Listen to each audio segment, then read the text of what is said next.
If you have thought leadership, if you have a topic you're passionate about, and you don't have to, I'm not saying go out and speak in front of 500 people from the first time you ever do it, right? Write an article. Viewers, listeners of this show will know that I'm based in Nottingham, home of Robin Hood here in the UK. This is an international show, and accounting is very much an international profession. So just give us a little bit more on you, your role, your job, your firm. Tim, give us some context. Absolutely. Well, I'm on the tax side. I'm a senior manager based out of St. Louis, Missouri in the U.S. I work for Wipfli LLP. We're a top 20 CPA. So I'm interested that you're working in a big firm, because a few people we've had on the show, Tim, they sail their own ship, they manage their own firm, they maybe come out of working for a big firm. Is when somebody tells me, hey, you did a great job. And so really trying to stand out in a professional setting, I started early on really trying to break the stigma that at CPA. We are thrilled to bring you another episode where we shine a light on an individual that is moving and shaking. Tim O'Neill, good day to you. Good day to you, Rob. Thanks for having me.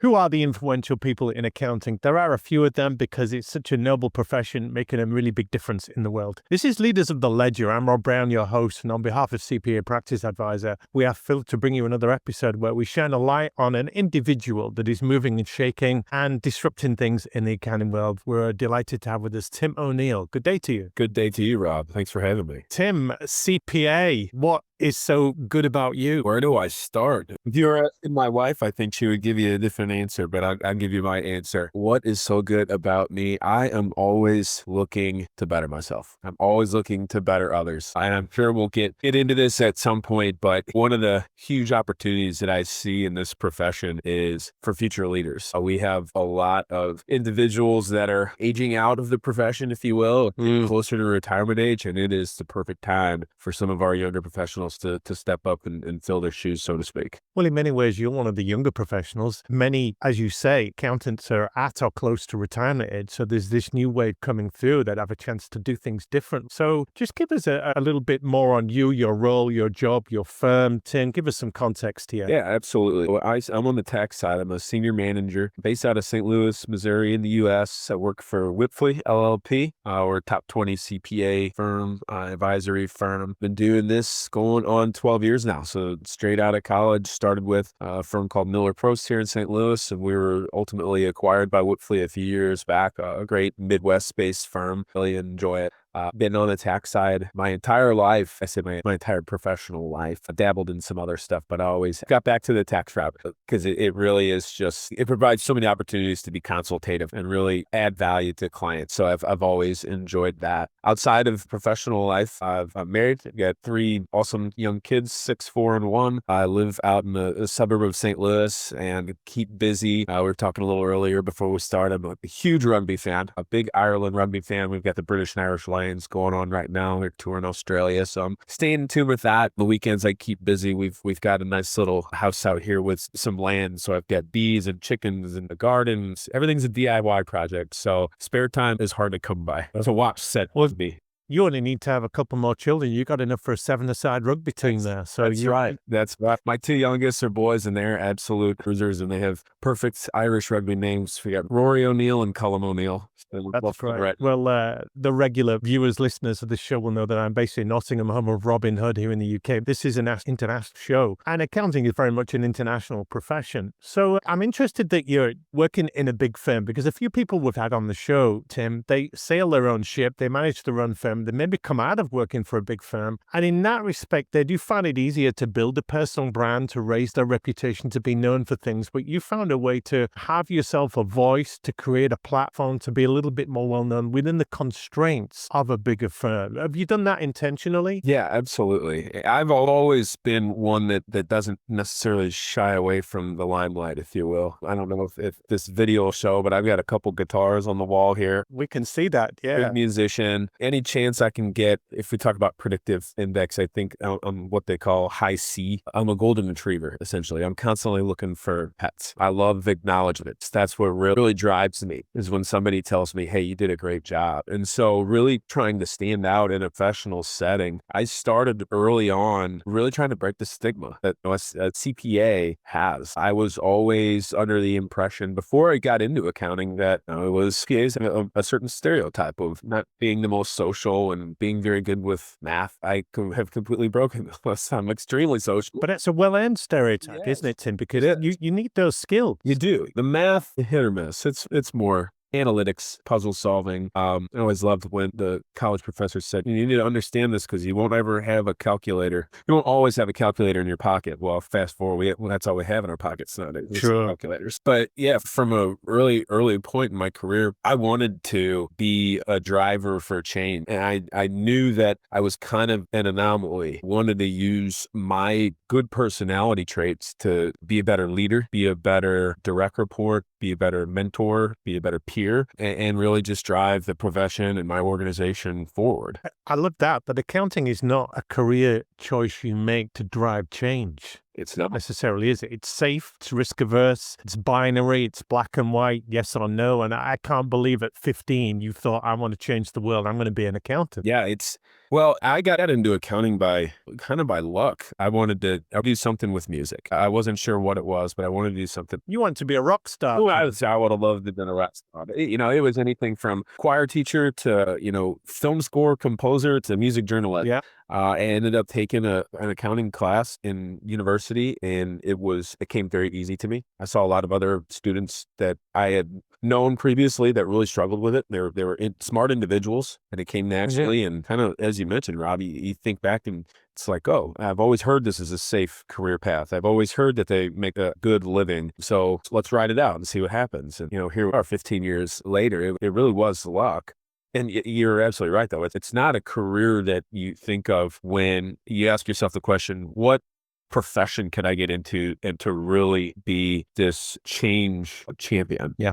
Well, I'm fascinated that you said tax, but you speak very passionately about what you do. Tax is not known for its exciting status. So a big up tax for us. What's so cool about tax? Again, tax is just one of those things that you mentioned earlier. I love acknowledgement. So that's what really, when I get a feather in my cap, that's what makes me think to myself, okay, this is good. Oh, it's all worth it. Well, we all long for that recognition, don't we? That validation that we're doing something good, we're making a difference. Yeah. And to put it in kind of a professional context, tax, you can be very consultative and really provide value to clients where in some other, we call them service lines, some of those other service lines like an audit or maybe some more of the consultative work, there's not a ton of value add. A lot of it tends to be transactional sometimes. And don't get me wrong, there are plenty of times where tax can be transactional. But when you find that planning technique or you find that accounting method change that, results in a good tax implication, you communicate that to the client and they communicate their appreciation for your time and for the analysis and really going the extra mile to be an advisor. That's what really, again, it's why I get up in the morning and log on is to try and find those. It's such a win. Completely get that. The audience does too. However,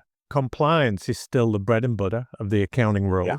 Obviously, there's a push into those advisory services, and that's where the future is. I just wonder about the brand of accounting because we don't sell it well enough to speak about the wonderful interest in projects and advisory stuff that you're getting involved with, do we? Yeah, we really don't. And one of the kind of highlights of my career so far is I was really fortunate to be involved with the AICPA Leadership Academy back in 2000 and really opened a few doors with the AICPAs, specifically with some of their volunteer committees. So I was the chair of the student recruitment committee, and I'm the current chair of the academic executive committee. And the real mission of both of those is advocacy, professional advocacy for young and aspiring CPAs, and trying to expose students to the profession much earlier. Because again, kind of in my own personal situation, accounting never was really an option, and it wasn't necessarily out of disinterest. It was just out of pure ignorance. I had really no idea about the profession. I didn't grow up knowing any accountants. My parents weren't accountants. They didn't know any accountants. It just was never really in my ecosystem. And I think we could do a much, much better job at getting students introduced to the accounting profession earlier, whether that's middle school and high school. That's kind of the target right now. Even in college, there are the sexy majors, if you will, that a lot of people will lean into. I just don't think that, again, it kind of gets back to the accounting, the stigma stigma behind it, but I don't think students really understand the breadth of the roadmap. Once you get into accounting, it is just, there are so many different paths. I have another show called Accounting Influencers where I talk about what accountants need to do to be more relevant and influential and branded in their roles. And I had on as guests Lexi Kessler and Sue Coffey to talk about the Talent Advisory Pipeline Committee, and you'll be familiar with that. We talked a lot about the brand of accounting. What could we do better to make accounting more attractive at all levels? Because it's not just the people we want to get in at the bottom end, it's for people to stay in. We know they're leaching out of accounting, going into tech and industry. We know people are getting a little bit disillusioned with the grind and the busy seasons and everything else. So what could we do to brand it better, Tim, in your eyes? Yeah, that's a great question. And I probably tell this story 3 or 4 times a year in different settings. And it's great that you are. Yeah. So with the ASCPA Leadership Academy back in 2016, we had the chance for Barry Melanson to come in and talk with our group. Basically, he called it a fireside chat as well. Great individual. Barry was so good for. I met him recently. He is quite formidable. Wonderful guy. Just a super personable. Again, kind of breaking that accounting stereotype. One of the questions that we had asked him was kind of along the same lines. How do we get people in the profession, keep young professionals in the profession, and really expand their longevity? And I might butcher this story, so Barry, I apologize if you're hearing this. But when he was a young professional, he actually started in public accounting from Louisiana, and he was invited out to lunch by, I think it was one of the partners and maybe the managing partner of the firm. He essentially told him exactly how much money he makes or how much money you can make in that firm. And he said, it is so important to shed a light on that for young professionals, or for young and aspiring CPAs, on how financially rewarding it can be to be a CPA. He's like, the partners, the CFOs, the houses they have, and all the boys that they have, a lot of it kind of comes with the territory of the stereotypes, but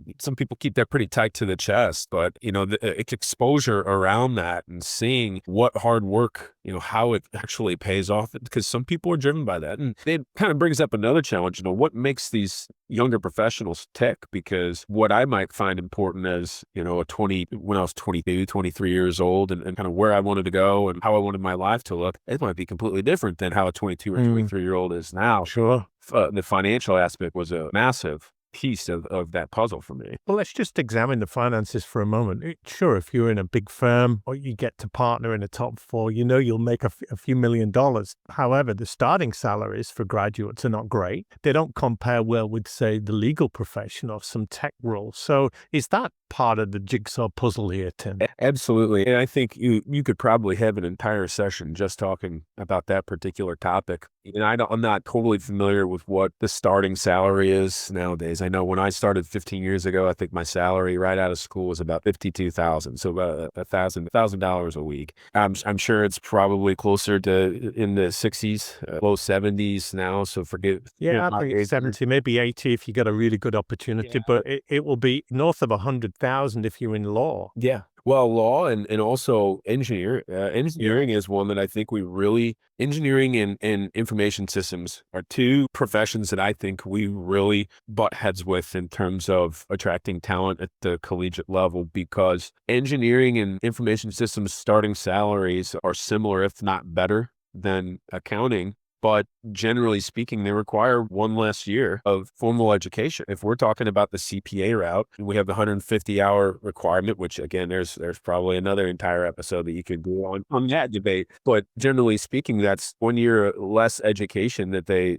student has to go through, and their starting salary is again comparable, if not more, than it would be in accounting. So it brings us to the point where advocacy is hard. If you're saying there are opportunities where accounting can be financially rewarding, yes, there are. There's no doubt, but that's more at the top and middle end. So you've got to get through a few years, a bit of grind, not necessarily chained to a desk in a dark room in the hope of making partner, but you've got to serve your time until you can get to those points. And these generations coming through, they don't have that patience, do they, Tim, for that game? No, they don't. I think one that I think the accounting world can do better, and it has gotten better, at least in my career. One of the things that we can do better is kind of abolishing the hierarchy. If we're talking about advancement within an organization. Do you mean the partnership model and the hierarchical structures, or the comp structure or something different? Again, probably you could have an entire session on that as well, but I'm speaking specifically to the hierarchy of, we love our numbers and we love structure. And so,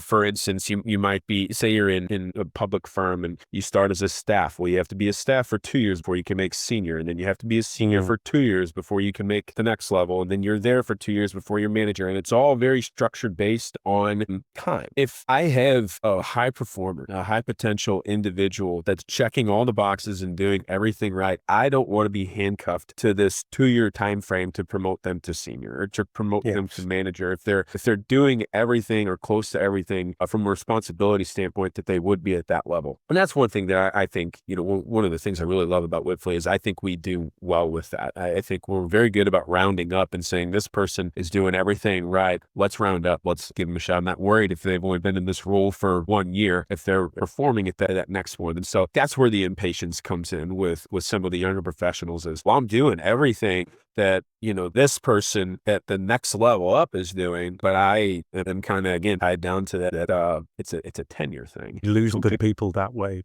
Well, you're an excellent advocate for the profession. What are the kind of things that you're passionate about? You've hinted at tax and the data analytics side of it, but you've made a name for yourself. You're outing about things. You've been vocal about things. You're putting yourself out there.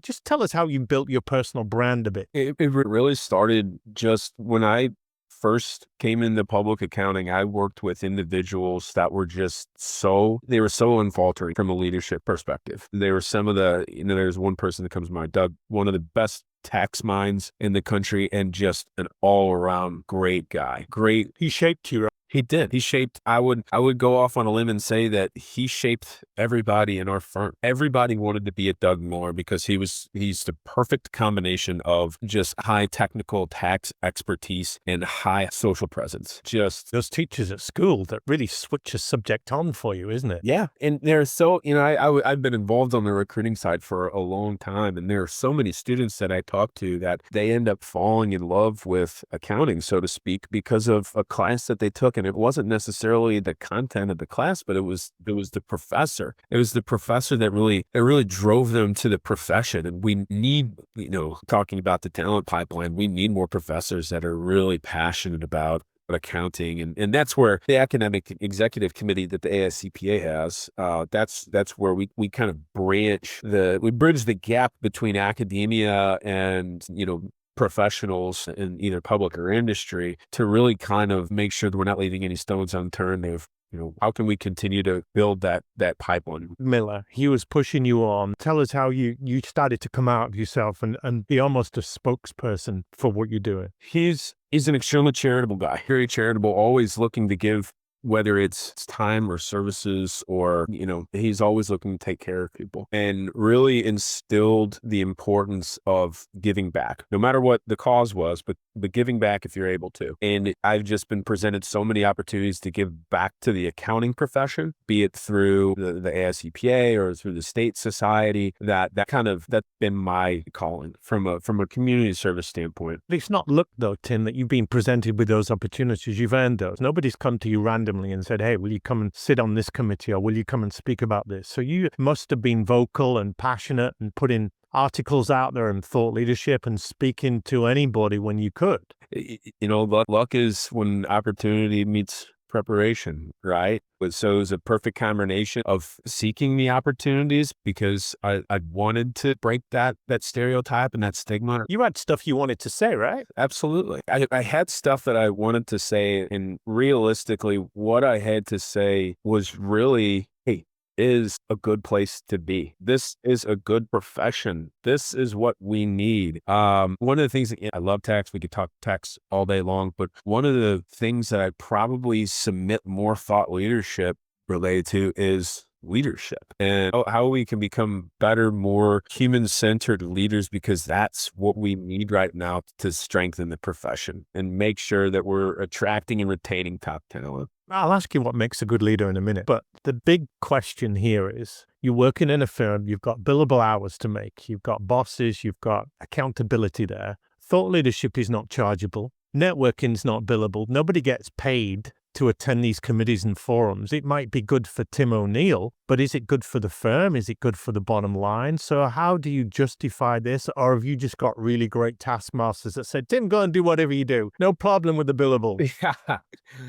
I guess that depends on who you talk to. But it is discretionary, isn't it? This personal branding stuff. It is. And, I'm very fortunate. Wipfli is very understanding when it comes to the importance of personal branding, the importance of getting back to the profession. You never know where the next meal is going to come from in terms of growth, right? In terms of ROI. One of my mentors a long time ago said, a billable hour is important because it's $1 for me today, but there are plenty of non-billable hours that are just as important because it might be $2 to me tomorrow. Very firmly believe in that. And so building your personal brand and building your network, again, you never know if we're just talking about growth, right? If we're just talking about new business development, you never know where the next one's going to come from. And just continuing to expand that network, that professional network, whether it's through state, societies or through involved with the Rainmaker CPA group, you never know where it's going to come from. So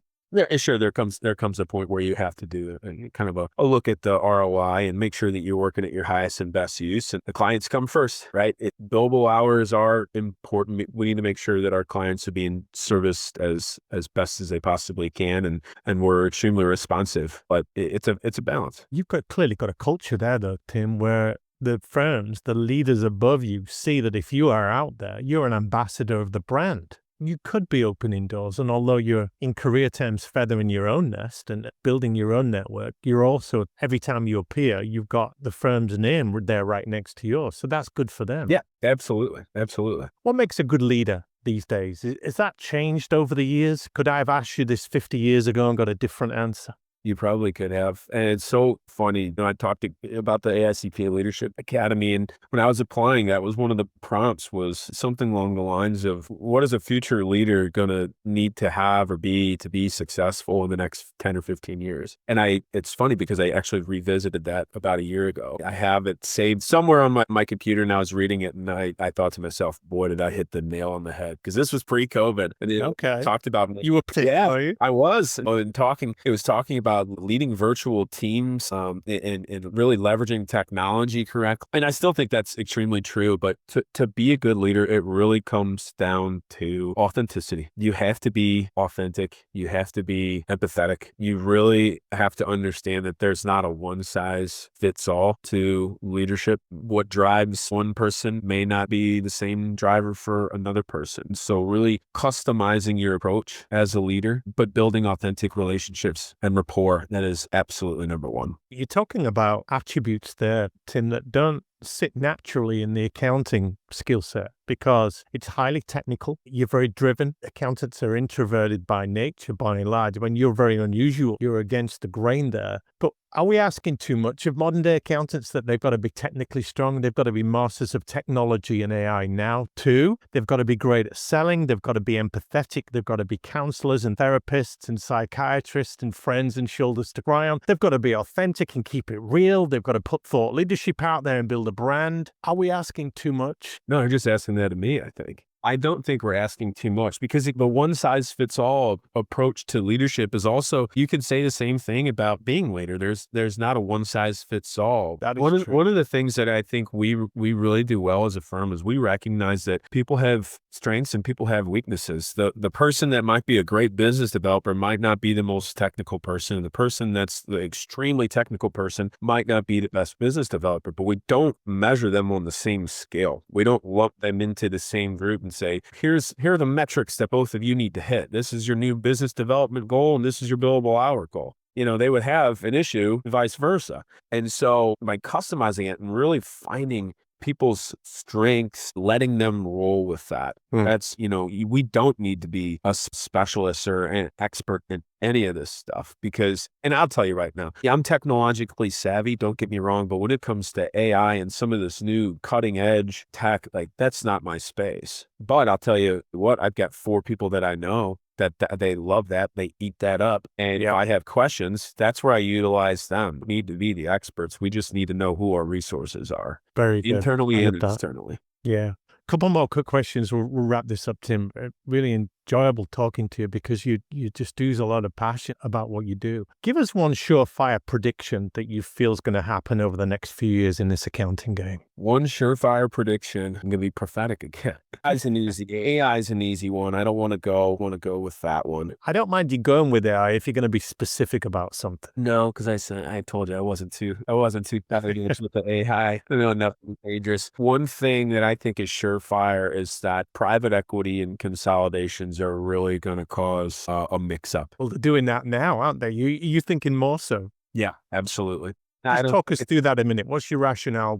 I'm saying that again. I'm sorry, Rob. Just talk us through that a little bit. What's your rationale for saying that? I just think that we've already seen it in the industry, and it's going to increase because I think there's going to come periods for a lot of firms of all sizes that they're either going to hit a natural stagnation point from a growth perspective, or maybe some of the smaller firms. We talked a little bit about kind of the current leaders, and they're starting to age out. I think a lot of them don't have succession plans, and I think it's just ripe for opportunity for private equity or acquisition. I think gone are the days of small to mid-size CPA firms. I think there's going to be a huge gap between the mid-size and large regionals and the mom and pops. There you go. I don't know how long that'll be, but I think there's going to be a huge gap. Yeah.